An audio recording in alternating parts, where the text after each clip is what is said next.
What's up, guys? We are live from the Brojo for another episode of the Takedown Breakdown. I am your host, Kia Notke, and I'm here today with regular guy Zach, as usual. So we have we're changing it up a little bit. So we'll do the news, but we only have one news story that leads us to what we'll talk about. So we'll have two hot takes this week. Our hot takes is just like that intermediate thing of like a quick little topic we would like to talk about during this. So next week's hot topic, not the store, hot take, not hot topic. Nah. You can go buy some wrestling shirts at Hot Topic. You can now. That's the thing. Like I was talking to someone about that. Like Hot Topic did not interest 13-year-old Kian, and I like listening to like hardcore music and wearing black. But like Hot Topic now interests 25-year-old Kian because they have all the shit I want now. I'm like, all right, cool. But all the quote-unquote nerdy shit now. Yeah, it's no longer a store for like goths and vampires. So good on ya. Vampires. Yeah. But no. So what we'll actually start doing now is that I will put a poll up on our Instagram, our Twitter, and our Facebook page. About the hot take we're going to do, and it's going to be like a do you agree, do you disagree, and if you do agree or disagree, you can definitely write a comment down, and we could definitely bring it up. So that's the hot takes, and I'm thinking maybe we might put like a little siren in the sound. I don't know. I don't want to get too like... We don't have a soundboard, so we can't do that. I mean, I can in post-production. Yeah, sure. Yeah, like hot take! I'm kidding. That might turn people away. Yeah, I know. Actually, someone did like an 8-bit track, like a free 8-bit track to Skrillex's "Oh My God." Like it sounds like it's from a classic Nintendo, and I'm like, and it's like it's public domain, you can use it. I'm like, I really want to, but like I'm just afraid Skrillex is gonna be like, you need to take that shit down. You could always try, and then if he does, you can always just take it down. I think I will. I think that'll be like maybe our top 10. Please, like, Skrillex. Yeah, don't do that. But like, no. So the first and only news story that I really could find that I thought would be interesting to talk about, anyways, in general, which will then lead us to Extreme Rules when we get there. But that is Titus O'Neil stormed out of Extreme Rules after seeing Hulk Hogan. Oh, okay. I was gonna say. I thought you were just gonna say he just stormed out just because. No, after seeing Hulk Hogan. This comes from the fact that who was his former partner in, Darren Young? Darren Young. From the Primetime Players? From the Primetime Players. Yeah, Darren Young. Wasn't he booted when he freaked out on Vince McMahon or something like that? I thought he was. I don't, you mean booted, you mean released, right? Yeah. I have no idea why Darren Young was released. I think, because we talked about this last year, with me, Luis, and Jesse when we had our first wrestling podcast. I think it was either that or Titus O'Neil does not like Vince McMahon because he thinks Vince McMahon might possibly be a racist. Titus does? Titus, or it was Darren. Oh. Because Darren, he's also gay, right? Yeah. I think it's because Vince was like homophobic. I'm not. Do not like. I will look this up later and like fact check it before I say anything. This is just speculation. If I remember correctly, there was an altercation between him and Vince McMahon, and then later on he was released because of said altercation. I always thought Darren Young was released just because they had nothing to do for him. Like he had nothing to do, so they just during the time he was released. They were. When was he released? I don't remember what season. It was last year. He was released last year around August. It was before SummerSlam. To be honest, I don't really remember doing much. Because they were essentially like not jobbers, but they were basically the jobber tag team at that time. I remember in 2016 he was fighting for the Intercontinental title with Bob Backlund. He was doing the Make Darren Young Great Again thing, but I don't really remember much of 2017. Yeah, because he was with Titus, I think. And sure? I don't think the Primetime Players got back together again. I think they did. I swear they did, because like I thought they only got back together once, and then one of them got injured, and then they just went their separate ways and didn't ever team up again. Let me take a look. I could be wrong, everyone. Let's see. Oh, okay, you're right. They started feuding. It was 2016. Okay, my bad. Okay. Yeah, my bad. He was released in 2016 or 2017? Let's take a look before I say anything.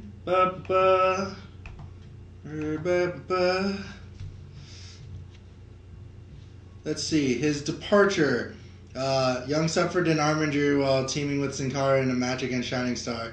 Young was released in WWE contract. Okay, never mind. I think I might have been wrong then. There was someone that had an altercation with Vince, if I remember correctly. I don't know.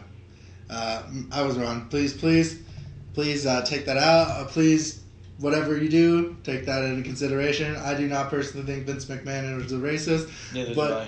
I do personally think Hulk Hogan is. And this is our hot take. Oh, God. Should the WWE should have reinstated Hollywood Hulk Hogan? Zach, what is your take on It was this? only to the Hall of Fame, though. It wasn't to the main roster. They only just put him back in the Hall of Fame. Right. And But he did show up. Yeah, he showed up, and from what I understand, he apologized to the whole locker room about everything he said. Okay, with that in mind, this is going to sound weird. This is definitely going to sound weird when I bring this up, okay? I don't believe his apology. Here's what I mean. Good. Okay, here's what I mean. And please, hear me out, people, about this. Why I do not believe... I can understand why people like Titus O'Neil are mad and stuff. 100%. 100%. Because when...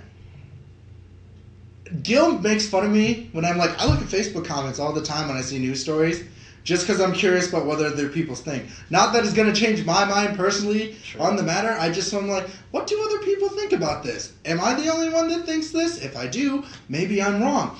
And the community is split. There is definitely a lot about this? Yeah. Oh yeah, 100%. There's definitely a lot of minorities that are like, no, fuck him. He's an asshole. Right. And there's definitely, and anyone who's listening who's a professional wrestling fan, I am not dogging on you in general, but it is a majority of white dudes defending Hulk Hogan. And one of the comments really got me, where he's like, he didn't know he was on mic, so he couldn't have been able to save face. I'm like, that means that you're okay with him saying racist shit when he's not on mic. Right. So to me, personally, because this was a conversation, like, has nothing to do with anything else. This was just a typical conversation with someone, that he throws out this kind of shit. Mm-hmm. So that means in his everyday life, he does that. I don't remember much of what he said. I know he said the N-word in that audio, but I don't really remember what he said. Let's see. We have it right here. We have it right here, Zach. We can listen to it right away. It's only 1 minute and 37 seconds. I don't want to listen to it. Just read what he said. Okay. I don't want to say it if it's bad. You don't have to say it, actually. Just, like, paraphrase.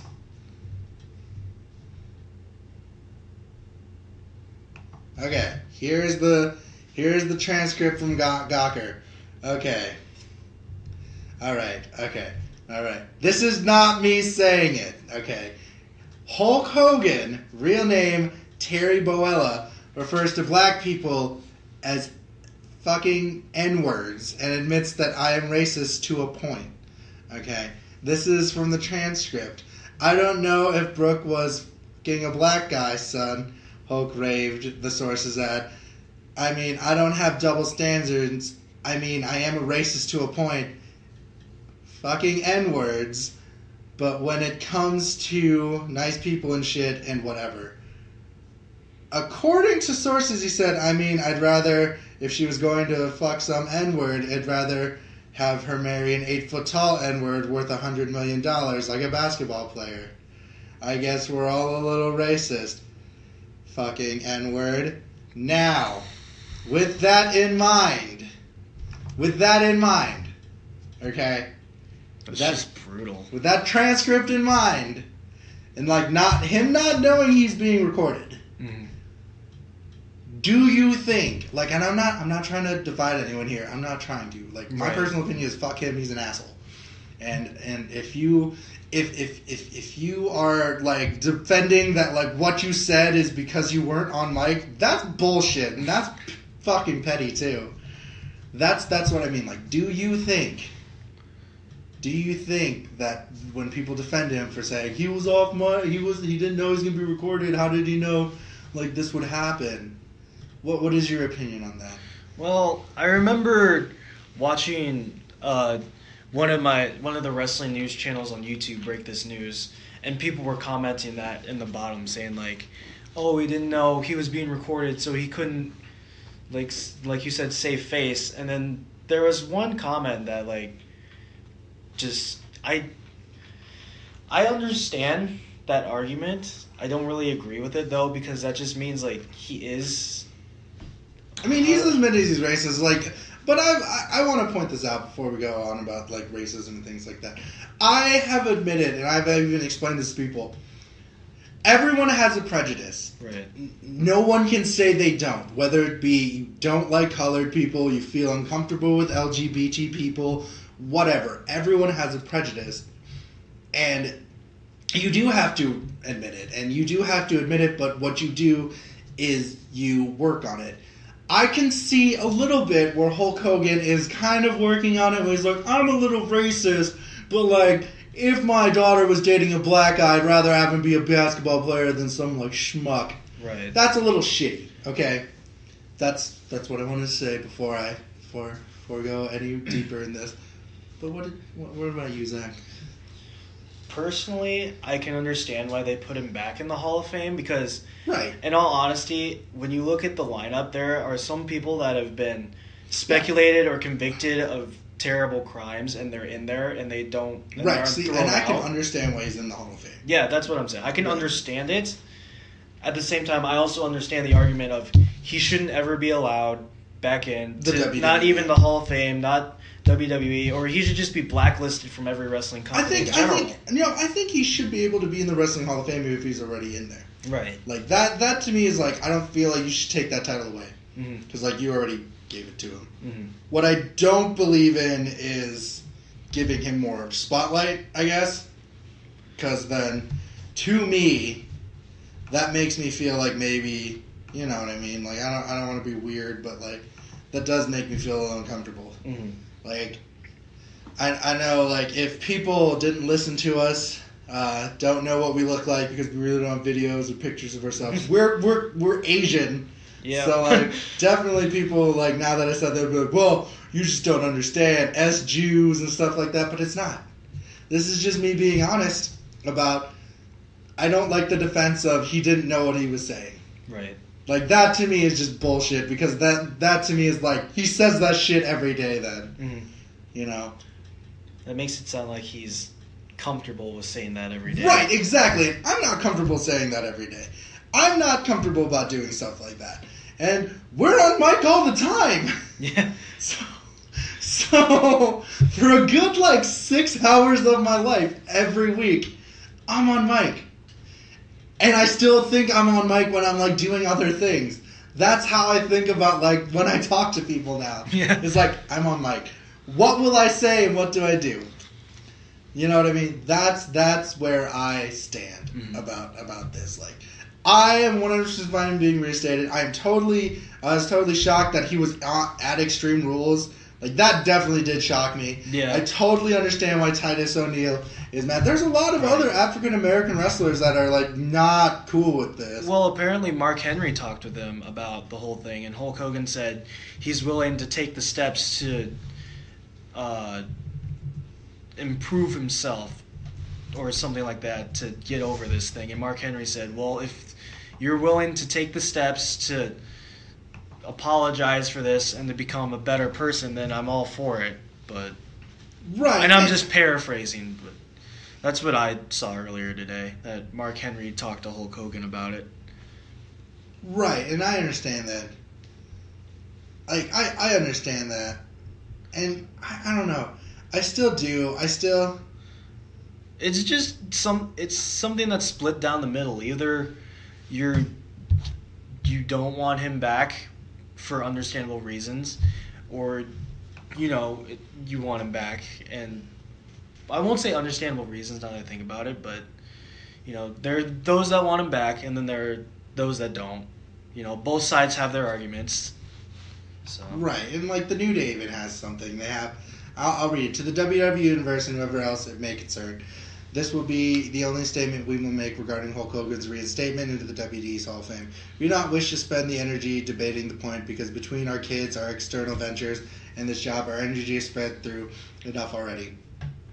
We are only writing this simply to provide an answer to many of the bombarded us with questions on where we stand on the issue. We preface this statement by emphasizing that this is our own opinion and may not necessarily reflect the opinion of anyone else affected. How do we feel? Indifferent. We are not happy or sad, angry or resentful. Who WWE puts in the Hall of Fame is totally, completely up to the company from a career standpoint. There is no argument on whether or not Hulk Hogan should have his place.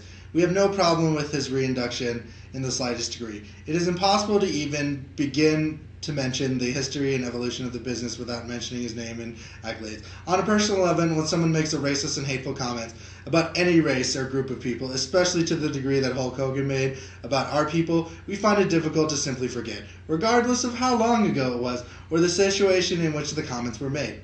But we also do not respond with more feelings of hate. Instead, we just do not associate with the people who convey or have any conveyed this negative and hurtful mindset. This instance will be no different. Perhaps to see him make a genuine effort to change, and then maybe our opinion will change with him. Time will tell. Through the course of our lives, people have used racist comments towards us, and it doesn't feel good. But if we stop moving forward, everything we were met with, prejudicial hatred, prejudicial, when we would never have achieved our current accomplishments. We know we're worth it, and we know our kids are worth it, and most importantly, we know that people that look like us are worth it and always have been. There isn't a person in this planet who will be ever able to say anything to make us think otherwise, because we believe in ourselves and as a people and don't need anyone else's approval on that, regardless of who they are. Having said that, his reinstatement won't change anything for us. We will have zero effect on our ability to perform and our level of effort we have put into doing what we love to do, and that's it. To deliver an entertaining product each week for our fan base. Sincerely, The New Day. Never trade your authenticity for approval. And I can 100% agree with that. See, this is what I mean. I don't care that Hulk Hogan is reinstated. And if he's trying to be a better guy, that's great. What I do care about is the way people defend him about this whole scenario.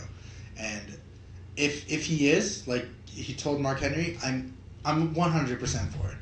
But that doesn't mean I'm not, it's not angry, but it doesn't mean that I still do not think he should be in any of this stuff. Right. Like, unfortunately, like, just because you say you've changed doesn't mean you have. Right.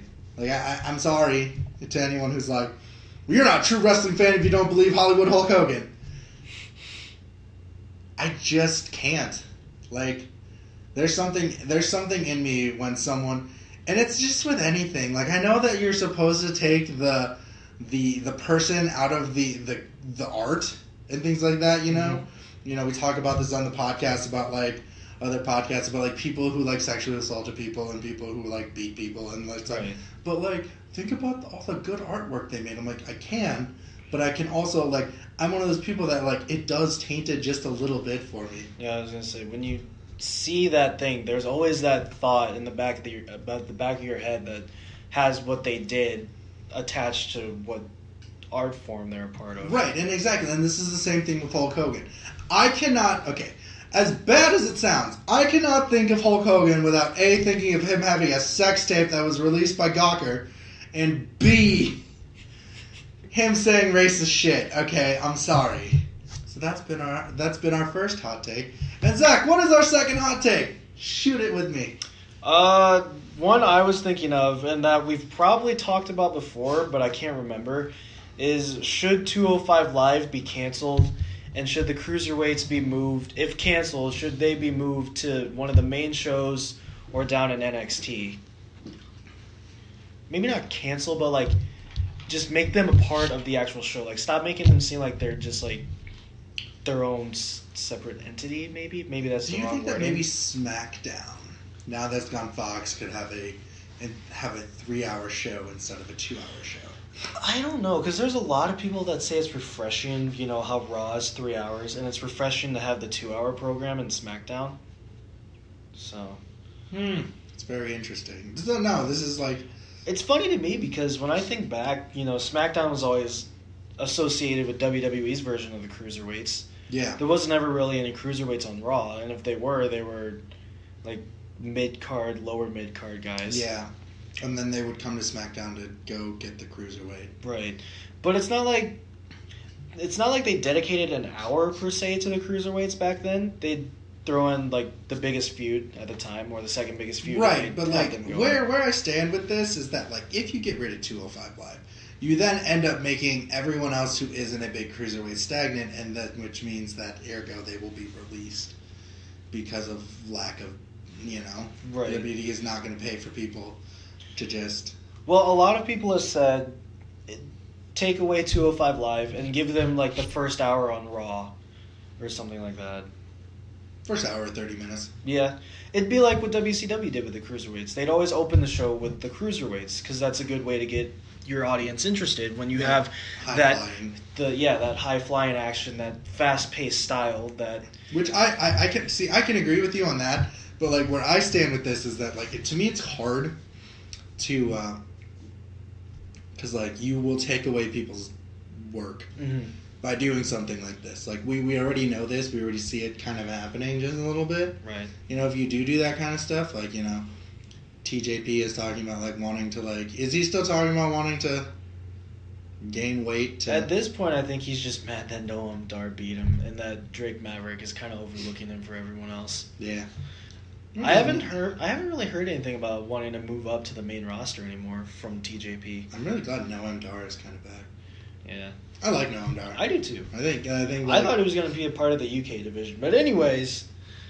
But that's the thing. Like the WWE is very splintering off into these different kind of divisions, though. Like, do you like the UK division? Yeah, the UK division is like. So I legit still think that they are going to stay with this cruiserweight division.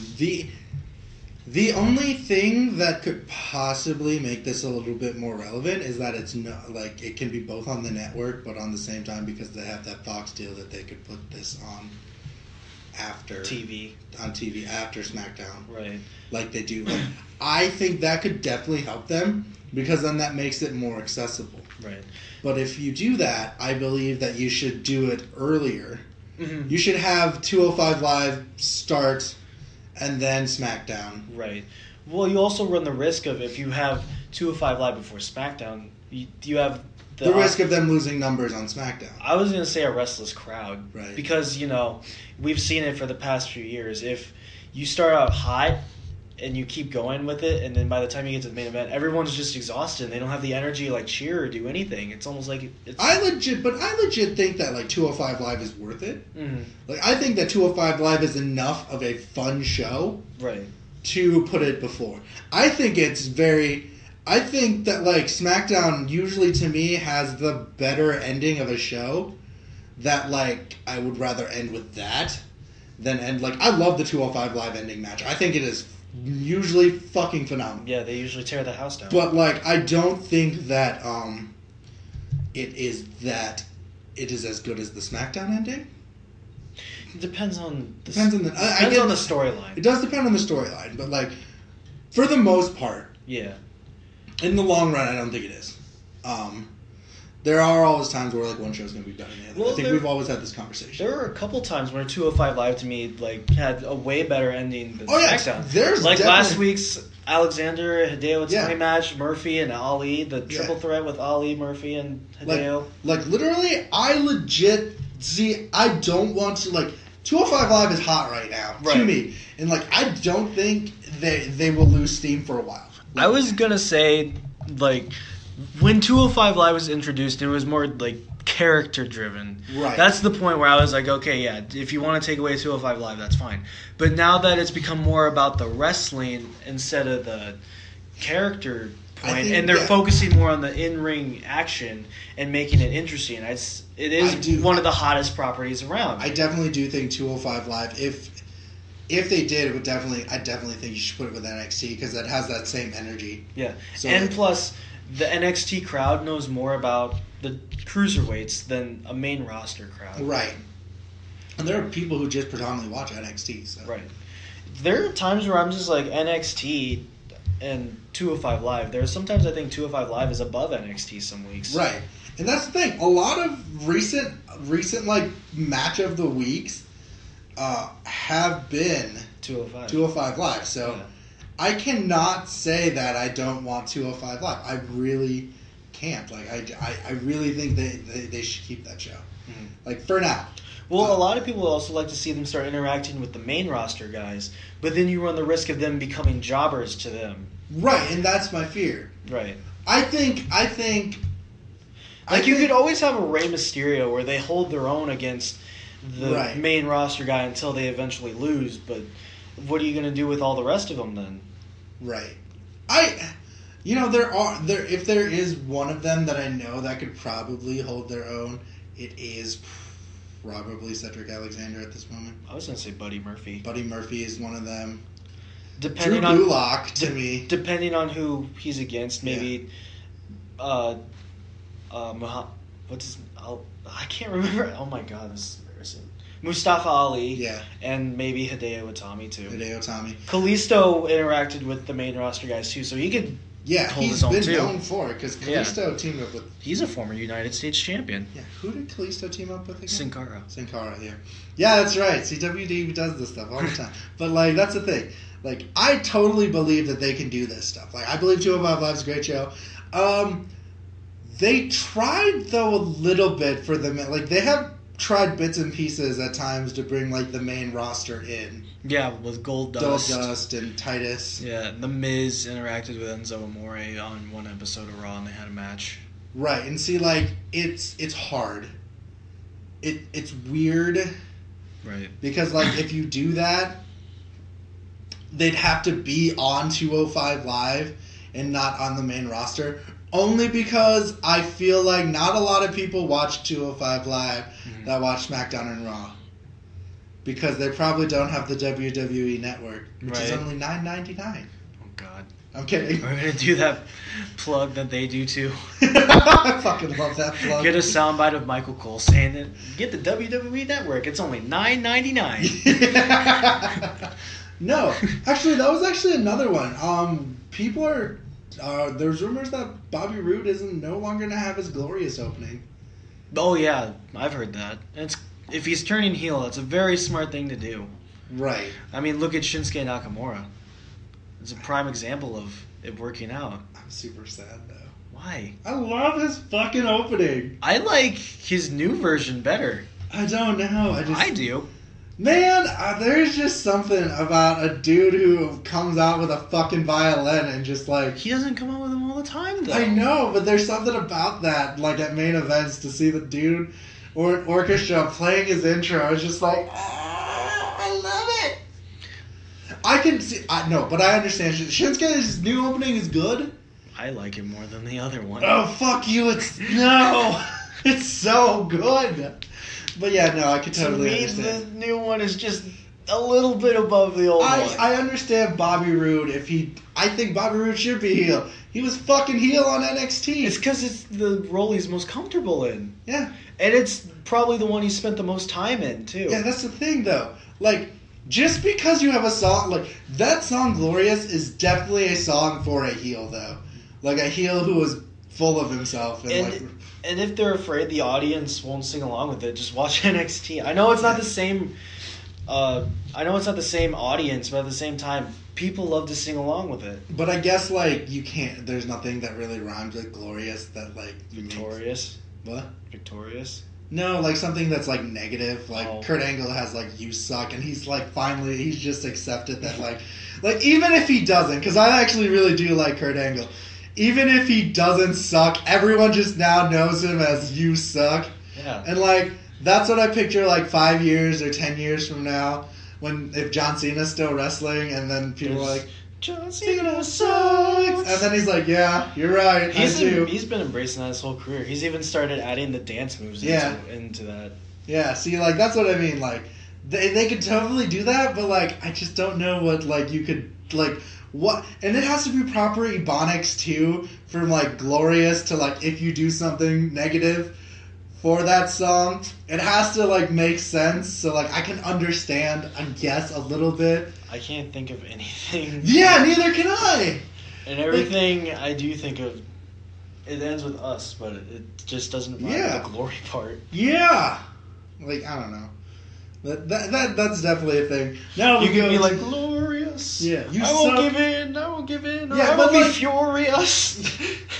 Yeah, like we're like if he goes heel, like maybe like furious, like that thing could furious. Yeah, that definitely could be a thing. But like, no, I think to me that'd be too corny. Right. I think they just have to switch it completely. Right. I do really like Shinsuke Nakamura's old opening. Like I know. The new one's just a little bit above it to me. 2 Extreme Rules, and we have Back like time. pre-show. I do want to talk about this match. Sin Cara versus Andrade Cien Almas. What the fuck and ever, Zach? I don't read. Andrade Cien Almas. I really enjoyed it, by the way. Was it as good as their SmackDown match? I think it was better. Yeah. I think it was a lot better. Did he actually win with the hammerlock DDT this time? Because when I saw him beat him with the double knees in the corner, I was like, no, please don't make that his new finisher. No, he did the hammerlock DDT, earned a hard-fought victory. Yeah, he did that. So I was really excited for this. Then we do the... Andrade's a 5-star machine. Yeah, no. Oh, wait, no, that might be Johnny Gargano. But anyways. Then we do the New Day versus Sanity. And Sanity won. Good. This was, though, a lackluster match to me. Unfortunately. I'm sorry. It was definitely a lackluster match. And holy shit, this picture of Bray Wyatt and Bo Dallas, they look very alike in this picture. Makes me very... I'm sure you were really happy that the Deleters of Worlds lost the titles. You know, I kind of am. But at the same time, this miscommunication could definitely lead to a breakup of the Deleter of Worlds. Well, they're invoking the rematch clause next Monday. I hope so. But, I don't know. It was good to see Bo Dallas and Curtis Axel get a title under their name. It's good to see that they're fucking doing stuff. Well, yeah, that too. That's like the thing that gets me about this. I really did enjoy it. Then we go into the matches, Zach. Wasn't that on the main show? The leader of... Yeah, no, that was. Sorry. Yeah, sorry. We had 2 matches that we had. Then we go into Finn Balor versus Baron Corbin. I don't know what you thought about this. It was alright. It was an okay match. I didn't really expect much of it because there's not much heat to it. No.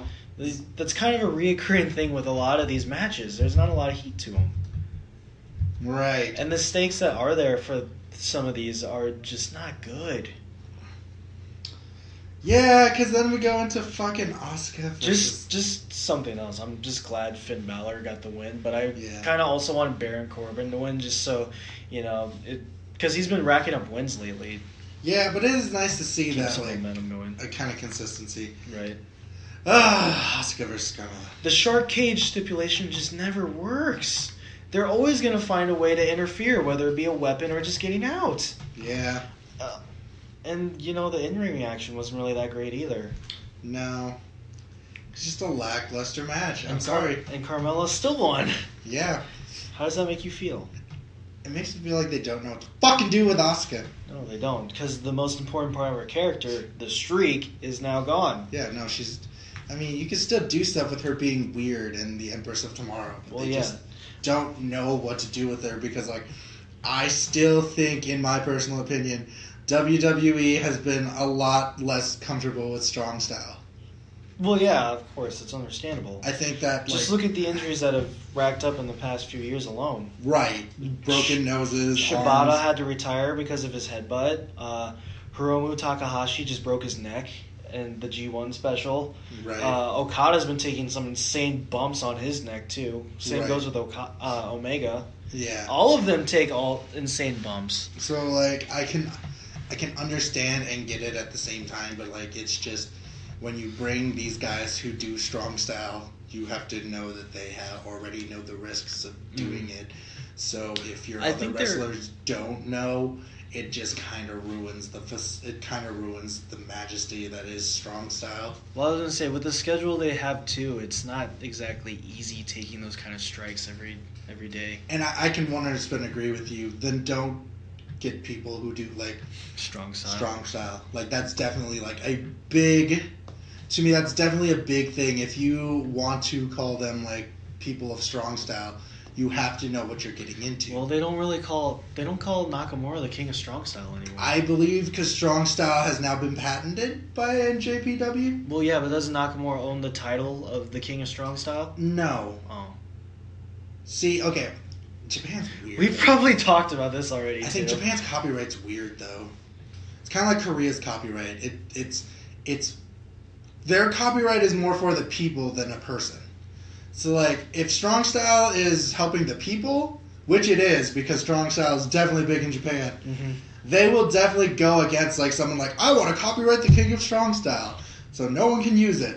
Well, that's Japan the case. can be. Well, that's the case. Then British strong style, Trent Seven, Pete Dunne, and Tyler Bates should be under the radar too. No, there's a difference though. Like Nakamura was king. Like in Japan though, like their stuff is different. Like I don't know how to explain it. It's very copyright's fucking confusing because like I'm trying to get a copyright for some of the things we do, and it's really confusing. Yeah, that's. I'll just be real. I'll take your word for it. Like it is a very like. I'll take your word for it that Japan has strong style copyrighted. I think they do because like I think I remember correctly. Well, actually, because they copyrighted for California when they were doing when NJPW was going to do their American thing. They copyrighted strong style. Well, they got the copyright patent for strong style. I'm pretty sure this past Tuesday, Nakamura called himself the king of strong style again. So I don't know. He may have, like I think he can call himself that. I just don't. I don't know. Who knows? Steel cage match. Let's just move on. Kevin Owens. This is a great match actually. Are you sure? I enjoyed it. It was like 80% Braun Strowman, wasn't it? Yeah, but like I don't know. I just enjoyed it. I don't know. And then the way Kevin Owens won, to me, it just kind of makes Braun just like, what? You just sacrificed the match just so you could throw him off the cage? Like, you cost yourself a win. I know, but aren't wins and losses supposed to matter? I mean, if you... Okay, he could have won and Kevin couldn't have been, like, damaged. But this is definitely, to me... To me, he's already been damaged with the porta potty segment. Let me explain to you how Shonen Battle Manga works, Zach. Oh, God. I will explain it to you in typical bad guy in Shonen versus Shonen. I don't really think we have to go through this. No, I definitely will. It is a lot more interesting to know that, like, he did not technically lose, though. I know, but... Like, that's the thing. He gained more by this loss than he would have just by winning. I know. This could make the next feud much bigger. What, so we can throw him off something else? No, like, Kevin can get his revenge, and, like, that's... By doing what? They painted him as being afraid of Braun Strowman. And after being thrown off a cage, I wouldn't want to be near him ever again. I don't know what to tell you, but that's what I think. Then we go to the tag team match between Team Hell No versus the Bludgeon Brothers. Fun fact, the Bludgeon Brothers attacked Team Hell No, so Kane was injured. I've heard that that's an actual real injury for him. Yeah. So it kind of took away from the magic of Team Hell No coming back, you know? Because Kane's fucking old. We've had this conversation. I Stop know. bringing old people back to wrestle. Nostalgia, man. That's not good. Nostalgia, I gotta man. keep explaining this. Like, that's not good. I They're know, old I know. and they're, like, dying and they're crippled. Kane is not dying. You know what I mean. I know what you mean. There is still that fucking scene with Undertaker and Brock Lesnar in that documentary of him breaking the streak. Oh. I want to say, what? Did they just recently interact? You know what I mean, though? When Yeah, I just recently rewatched that documentary, like, sweet fucking Jesus. Like, you know... Of The Undertaker? Yeah. Like, you know when they've reached their fucking point, they've done enough. Right. But they're still having The Undertaker wrestle. He just competed at an MSG house show. I know! And I just don't understand why. At the same time, I don't know how long he was in the match. I get that. Like, I personally don't, like, understand why they still make him wrestle. Like, I get that. He's like, he's The Undertaker. He can do whatever he wants. I'm pretty sure even The Undertaker wanted to be done after WrestleMania 30 too. I think he did, too. Doesn't he have the power to say no, though? I mean, he can, but, like, I'm assuming the WWE gives him an egregious amount of money. Sure. In my opinion. He could have a Legends contract, like guys like Arn Anderson and Dean Malenko do, probably. Right. Then we go into Roman Reigns versus Bobby Lashley. Exceeded expectations. It was fun. It was hard-hitting. It was great. I loved it. It was awesome. Great. It was fun. I'm really happy Bobby Lashley won. I am really glad Lashley won. Unfortunately, what happened on Raw kind of took away from the victory for me, though. That is correct. But we will talk about that later. And then we go to Nia Jax versus Alexa Bliss. This is more about Ronda Rousey sitting at ringside Yeah. than anything else. Yeah, pretty much. Then we go into AJ Styles versus Rusev. This also exceeded my expectations. Like Yeah, I knew, very fun match. I knew really it was gonna be good, but I didn't know how good it would be. So to see them put on something great like that, it was awesome. I did thoroughly enjoy this. Then we go. Ziggler versus Rollins. Okay, real quick, did you hear the fan chants when they were counting down the clock Yes. after every minute? Yeah. Did that get annoying to you? Yes. Okay. Apparently it got annoying to them too because they took the clock off the screen, off the Titantron, and then the fans just started doing it randomly whenever they wanted. And from what I've heard, it kind of took away from the match. It seemed, kind of did, yeah. And it seemed like they just weren't interested in this match at all, which is insane because Ziggler and Rollins are really great workers. Yeah, it was a fun match, too, for what it was. Then we go into Raw, Zachary. Mm-hmm. We kick off Raw with Kurt Angle and Paul Heyman. And a bunch of other people that came out later. And them all complaining to Kurt Angle. About how they think they should be in line for a Universal title shot. Like, everyone and their mother, like, came out and they're like... Every top tier upper wrestler, card yeah.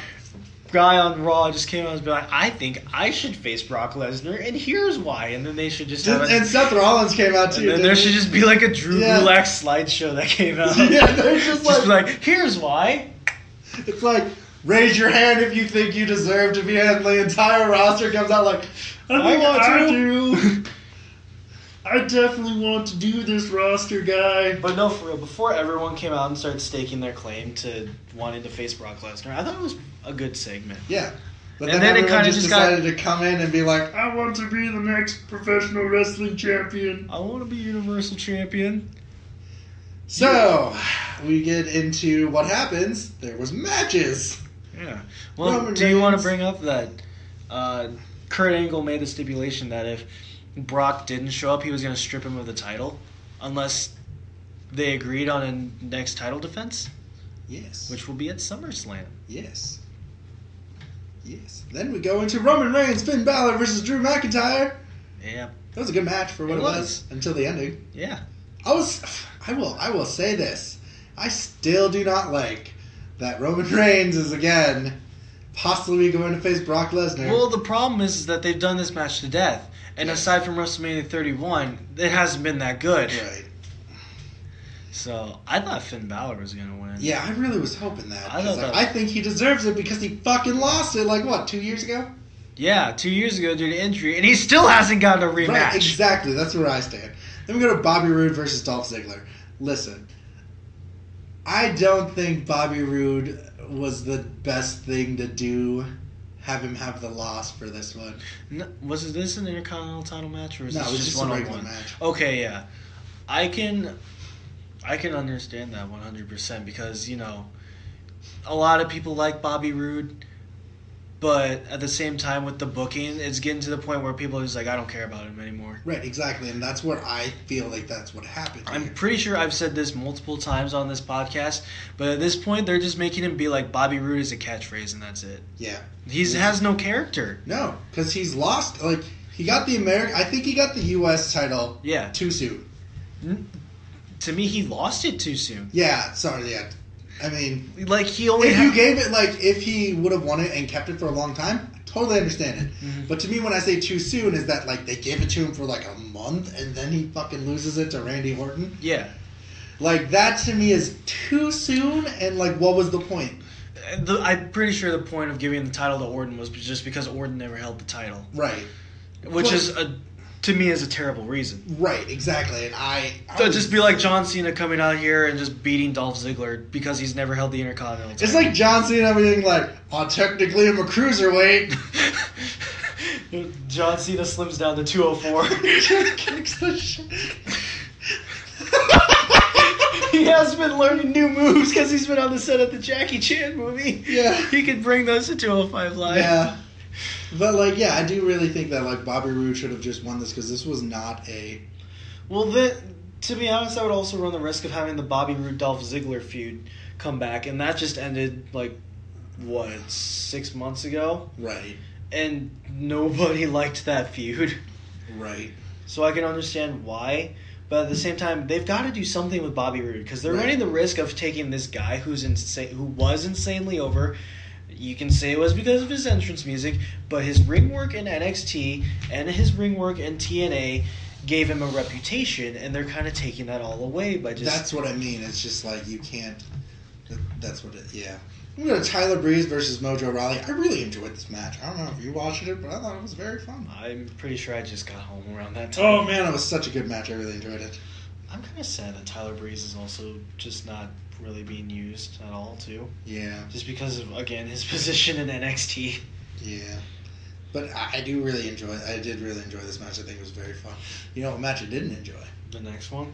Bayley and Sasha Banks versus Dana Brooke and Alicia Fox. What happened? I don't know. Like, I went to go make myself dinner, and I just came back, and Sasha Banks was pulling Dana Brooke and Alicia Fox off Bayley. I was like, what's going on? Yeah, I was just... I don't know. Then we go to the B team versus this whole storyline is weird. Like, I'm not a big fan. I'm not sexist or anything before I say this, but, like, nothing interests me less than bitches fighting over nothing. Well, see, here's the thing. They had the story in place where it was, Sasha backstabs Bayley, and Bayley's finally like, I'm fed up, I've had enough, let's fight, So, it interested me because there was history and the friendship between the two. Right. Plus, they're working NXT, so you know what they're capable of. Yeah, but it's just, why? Yeah, to be honest, it seems like they've kind of done this too late. The opportune time was to do this around WrestleMania. Right. And then they keep making them tag team with each other when they just don't want to be tag team partners anymore. Then we go into the B team beats the Ascension, and then... Well, the Ascension is nothing but jobbers. Yeah, and then Bray Wyatt and Spoopy Man come on the screen. Spoopy Man? Spoopy Man. Why are you calling him that? Spoopy. Say it. Spoopy He's Man. woken! Spoopy Matt Hardy. You're not a woken warrior yet? Fuck you, no. I will never. This is my creed on live... Not television. I almost said television. It's not really live on the podcast either because you're going to put it up later. On an audio podcast that'll be on Saturdays, even though we usually record this on Thursday or Fridays. But we're doing this on Wednesday. Shut up, Zach. We're ruining it. Yeah, all right. We're not going to talk about NXT. Sorry. Someone's going to win. But Zach has surgery coming up, and he's like, can we do this? I'm like, okay. I'm sorry I had to get ready for surgery the next day. It's fine. It's fine. But... I will never be a woken warrior, Zach. I can't wait for the day one day it just clicks for you. I'm like, I'm a Welcome Warrior, Zach. I will definitely fucking probably stab myself. No, you Like, won't. You'll love the Woken universe. No, Alexa Bliss addresses her Extreme Rules victory. Yay. Yay. But Ronda Rousey came out and beat the crap out of her. I thought she said her suspension ended at Extreme Rules. Well, I guess. But now they're saying it lasted till now, and now because of her actions, it's a week. Oh no! Another week. But she's gonna get a match with Alexa Bliss at Most likely. SummerSlam. That's what they announced. If Rousey can keep her cool against Alexa before then. So, yay. Yeah. I don't know. I just can't. I can't. With what? Ronda Rousey. Oh. I don't get it. Like, I've had this conversation. I've had this thing with, like, anyone who was, like, a famous UFC fighter that comes in the WWE. They seem to do this thing where they're like, hold them back. Like, but why? You took them for a reason. Hold them back. They're not really holding her back. You know what I mean, though? They're not, like, she's not on doing much besides, like, evil looking at people. Evil looking? Basically. Alright, fine. Fair point. Like, I mean, And doing the occasional takedown and threatening to break someone's arm. Yeah. I mean, that can only take you so far Mm-hmm. in this. She's still massively over, though. In the wrestling world, to me, that can only take you so far. Titus Worldwide versus the Author of Pain. Fuck. P1. Yeah. It was a squash. Yeah. Go on. Just whatever. It was a dumb match. Well, it's because they don't know what to do with AOP. Yeah. There's only so long you keep booking someone with squash matches before you actually have to give them a program. Do you think that they'll be facing the Woken Universe if they get their title back? I don't know. I would much rather have the Revival be the ones to face them because they've been on the roster longer. Right. And because they've been the ones that have been surveying the tag team title scene, and AOP just shows up to squash people. Yeah. Then we go to Ember Moon versus Sarah Logan. Yeah. This was a dumb match. Interesting fact, though, that they brought up. That was Sarah Logan's first singles victory since coming to the main roster. Well, I'm glad, Sarah Logan. Good job. I thought for sure Ember Moon was going to win. I'm very proud of you for your first singles victory. Well, to be fair, they only throw her in tag matches. So. Yeah, very much so. So, the main event, right? The main event. Is it the main event next, or was there something else before no, I that? believe it's the main event Okay. next. You ready for this? You ready for this? This main event match. This match of matches. I was ready for it, and then I was kind of let down because it wasn't as good as the opener. The matchy match of matches. The triple threat of all triple The threats. triple threats of all triple threats. Yeah, Lashley, Elias, and Rollins. This was very not as good as the first one, but it was still fun. Yeah. But my point to this is that I brought up earlier was, what was the point of having Lashley beat Roman if he just wasn't going to be number one contender? Yeah. Because they were the ones staking their claims to be the number one contenders. And then Lashley beats Reigns, and it's just like, oh, okay, well, there you go. There's your number one contender. You got a program ready. And instead they're just going to delay it for a little bit. Like, Right. just for a rematch from Extreme Rules. Yeah, that's the thing that makes me mad. Like, he beat you clean, too. Yeah, that's the thing that gets me. Like, I don't fucking understand this. I'm going to say this again. I am much more interested in a Lashley versus Lesnar program because we have not seen that than I am over a Reigns and Lesnar program. Yeah, I want a Lashley versus Lesnar program. Just because Lashley also has a background in MMA. It was in UFC. It was in UFC. But to me, that doesn't matter. He still had a good win-loss record. He's got experience in it for years, so I think he could take down Brock Lesnar. Right. It just sucks. Ah! I am extremely nervous for next week's Raw. We go to Jeff Hardy and Shinsuke Nakamura versus... not versus, they just talk about... Yeah, that's a promo. Yeah. Promos. I like Jeff Hardy's face paint, though. Yeah. Yep, there we go. Then, guess we know who AJ Styles' next feud is going to be with. It's not with Andrade. You don't think it's going to be? No, because it was announced that Paige was going to announce his opponent for next week. Oh. For SummerSlam next week. Oh. They still put on one hell of a great That match. was a fun match. I loved it. I kind of wish it was Andrade now. Yeah, but I think they're going to go with Samoa Joe. I could see that. I definitely would like that. That'd be though. great. I think that definitely bring Joe over again. Oh yeah, 100%. I definitely would like that. Becky Lynch versus Mandy Rose. The winning streak continues for Becky Lynch. Yeah. And she's staked claim to be number one contender for Carmella. But I welcome it. she has to face Carmella first, and if she wins, she'll get another shot at I SummerSlam. definitely welcome it. Yeah. So am I. Just because I think. I don't like Carmella. Well, for me, it's mostly because Becky Lynch has been under the radar for Right. some time. Right. So to see her rack up wins now and, being put in the main women's storyline on SmackDown is pretty cool. Then we're going to Samoa Joe versus Ty Dillinger. And I thought this was an okay match. I didn't think it was the best match, but I thought it was... It was okay. Yeah, I think It was fun. kind of an extended squash to an extent. in a I mean, way. Ty Dillinger got some offense in, but then Joe kind of just obliterated it. Yeah. And then The Miz decides to have a funeral for Team Hell No. This just set up the program between Bryan and Miz for SummerSlam, so... Yeah, it was actually... It did a good job. It was actually very good. Yeah. But Kofi Kingston versus Eric Young. Yeah. Yeah. Sanity, get them wins. Get your credibility back after losing twice on the main roster. United States Champion Shinsuke Nakamura versus Jeff Hardy. Still really good. It was a good match. Unfortunately, I don't like the DQ finish, though.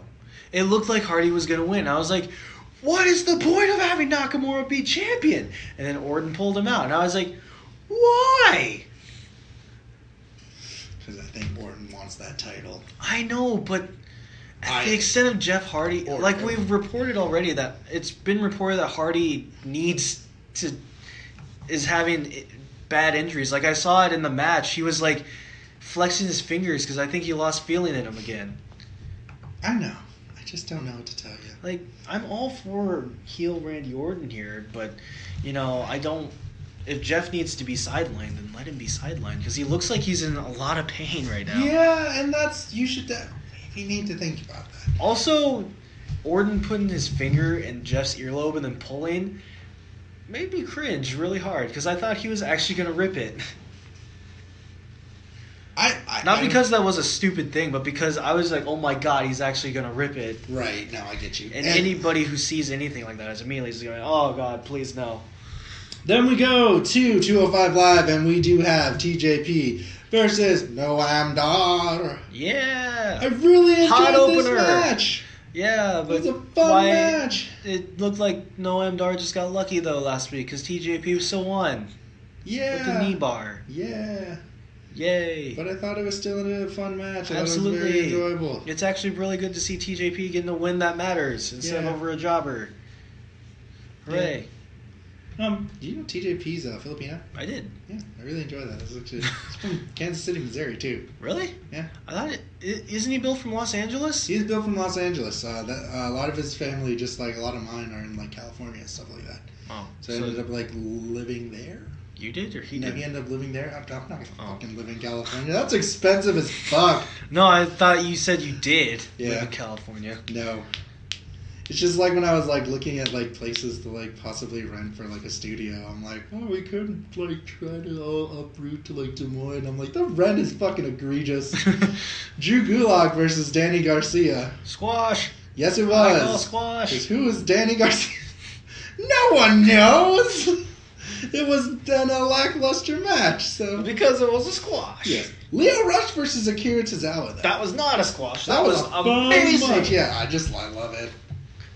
Gotta love Leo Rush. He's probably got the best frog splash right now. Yeah. And Then it's again, Montez super fun. Ford's is pretty good too. Yeah.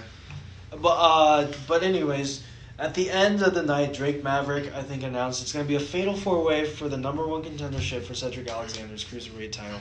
It's Drew Gulak, TJP, I believe Leo Rush, and Hideo Itami. That's great, though. I'm really It's glad. gonna be awesome. I really hope so. Like we said, we will have our first poll and answer question for our hot take next week. This has been the Takedown Breakdown. I do need to let everyone know, though, you do not have to, but I was talked into starting a Patreon. So we will also leave a link down below. You made it sound like you were just so unwilling in this. It's not unwilling. Like, we will talk about this all night. Like I said, but like we I do know have, we already did talk. I know, about but it. we do have a Patreon.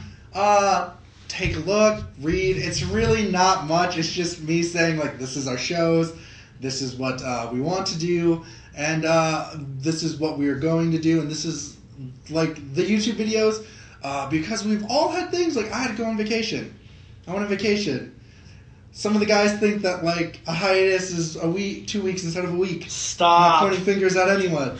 Warped Tour is coming up, so, like, we haven't posted any YouTube videos for a while, but we're getting back into it. You're gonna try at least. I'm definitely We're gonna try. We've recorded a few to at least tithe over Zach's surgery, because it's a mouth surgery, and he won't be able to talk. I mean, I probably will. I'll just be suffering while I talk. Oh, I feel really bad, though. I don't want Zach to suffer. So, if you want to, please check out our Patreon. We're working on different things.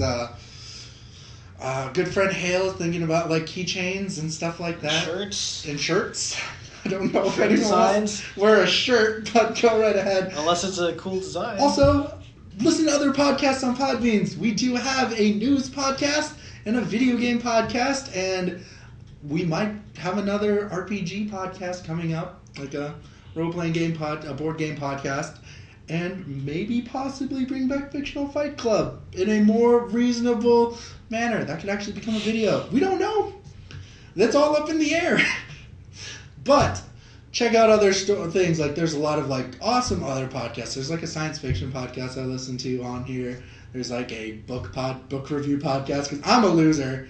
Like, I don't have time to read books, but I can listen to other people review them. Liar, you read all the time. And don't forget to check out our YouTube channel. If you are watching this if you're listening to this on Podbean, there are links down to our YouTube channel, the Roshan Bros Podcast channel. We have cool videos there. If you look back, I don't know, a year ago, you can watch me rage quit on Smash, which we might do again this Christmas. That is definitely one thing I want to do. Is Super Switch Bros. Super Switch Bros. Super Party Smash. I don't care if we don't get monetized for that. I just think it's fun. And I also like to complain.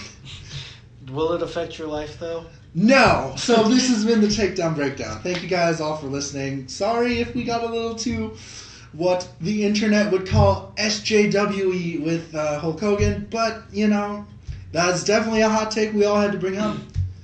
Everyone and their mom was like, I'm not trying to be like, we're following wrestling trends, but, like, everyone was talking about this. Well, so. Of course, if you're a wrestling outlet, that was, like, the biggest news of right. the week. So, there we go. Thanks, guys. Later. I'm Kia Naki. Have a great day. Bye.